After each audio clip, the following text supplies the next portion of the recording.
Hey guys, welcome back to my channel. For this pre-analysis guide for Black Swan, I'll be talking about her best relic, Lycones, team comp, rotations, pros and cons, and if you should pull for her. Do note that this is all speculation and subjected to changes. Here are her required materials and skill priority. For an overview on her kit, she's a damage dealer plus defense shard unit from the Nihility path. You want to run her with Kafka to get the max potential out of her kit. She can be skill point positive and rewards teammates, where you can even run 3 units in the same team. For her Eidolons E1 when enemies are under the states. Reduce their wind, physical, fire, and lightning res by X%. E2 when an enemy under her talent effect is down. There's a X% base chance of inflicting X stacks from her talent on adjacent targets. E4 when in the ulti state.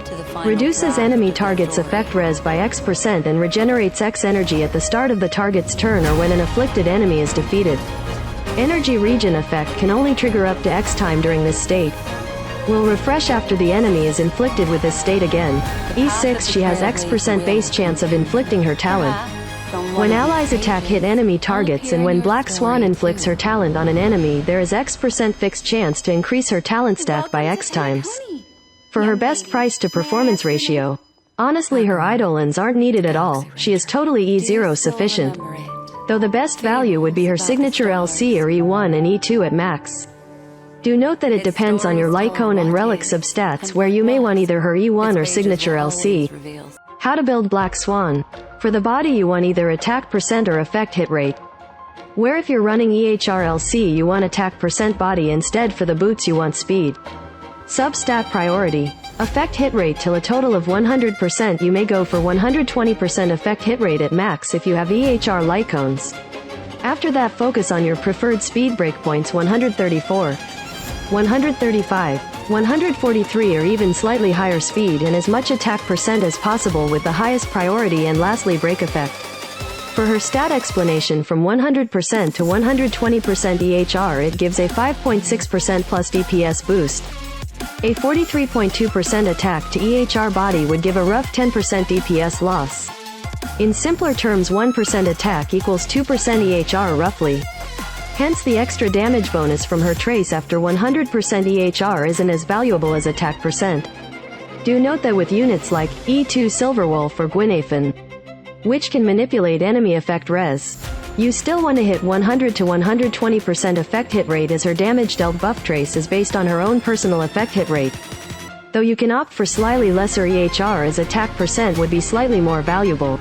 Onto her Relic Set. It's very straightforward. She pretty much has only one best in slot, which is the Prisoner set, and it's highly universal for both Black Swan and your other units. Players may also opt to run both 4-piece Genius or Musketeer, but it's not recommended due to stamina efficiency unless you already have double or triple S tier Relics substats on them. And now for the Planar Ornament. Main stat for the rope you want attack percent only, and for the orb wind damage boost. She has 3 Planar Ornaments at which she can use. First is Space Sealing Station with pretty much no requirements, which doesn't lose out the Glamonth due to Black Swan having a ton of damage boost from herself. Second is Firmament Frontline Glamoth, which may perform slightly worse compared to Space Sealing Station. At the 160 speed bonus you may get a rough 0.5% to 2% DPS boost. If you're running this set with Ruan Mei, it's nice to have Black Swan at 146 speed, though not a must. Third is Pan Cosmic, where the 10% effect hit rate bonus, which actually helps a ton as most players will struggle to hit 100% EHR, but it's not recommended to farm for this set as substat is more important. Overall, all 3 Planar Ornament sets are equal as they have little to no difference in damage. Where substats would be more important, players should farm for whichever is more universal for their account by farming the same Relic Set that your other units are using. Now for her Lycones, I'll start from the worst to best. She actually has quite a lot of good options to go for, making Black Swan very F2P friendly. At last place we have Silverwolf F2PLC at S5, where you can run an attack percent body and may help to hit Black Swan's ultimate uptime. Though I don't recommend players to run this Lycone. At third place we have both Fermata and Solitary Healing at S5. They're both really good options, only issue is that players have to run effect hit rate body. At second place we have 3 Lycones. It honestly depends on which has higher superimposition and your relic substats. For Sampo's LC, it's preferred to have it at S3 or higher, where you can run attack % body instead, and it has pretty good damage with Kafka. Though without sufficient imposition on this Lycone, it will fall off to 3rd or even last place instead. Wear Good Night Sleep Well and the new LC would perform a lot better.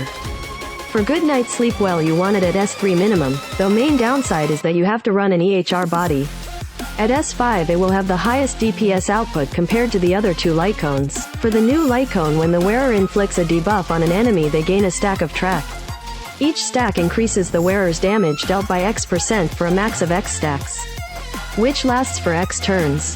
When the wearer's effect hit rate is equal or more than X%, increase attack by X%. Same downsides as Good Night Sleep Well, and I speculate that this Lycone will be the best for most players if Star Rail gives this LC at S5 for free. If players have all three Lycone at S5, I recommend players to go for the new Lycone or Good Night Sleep Well instead, as even with EHR body you're going to deal more damage, though you will need a well-built Black Swan. At first place, it's Black Swan's signature LC, increases wearer's effect hit rate by X%. When the wearer deals damage to an enemy inflicted with dot, they will individually gain X stack of profit. This effect can stack up to X times.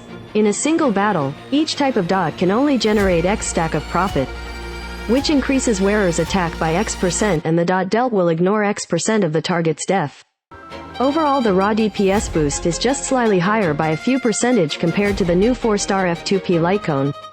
The main benefit from her SIG LC is the effect hit rate bonus, which really helps to push out more attack, speed and break effect from her Relic substats, where you can gain a rough 10 to 15% DPS boost. And now for her team comp and rotations.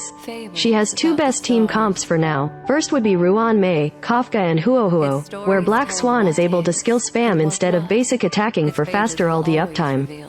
Her second best team comp would be with Luca or Gwynaphin instead of Ruan Mei, where you want to swap them based on the enemy boss weakness. With this team comp you may use Black Swan skill less often instead, but the damage loss isn't that huge as her basic attack is also able to apply her talent effect, which is her main DPS output. For Black Swan's pros and cons. Pros: she's a double S tier unit or even triple S tier. She's a 2-in-1 hyper carry plus defense shard unit. Basically Silverwolf but way higher DPS. She's one of the most F2P friendly unit in the game. She's skill point positive, good design. Cons: she need Kafka to get her max potential, as she performs badly outside of dot teams. You still want to use her skill instead of her basic attack if you have extra skill points. She's actually pretty hard to build without EHR Lycones. So should you pull for Black Swan? If you have Kafka and like the dot playstyle? Yes. If you don't have Kafka? No. And that's it for this guide. Perhaps on one of these pages, I'll appear in... Welcome to Penacony, young lady. May I ask your name? Acheron, the Galaxy Ranger.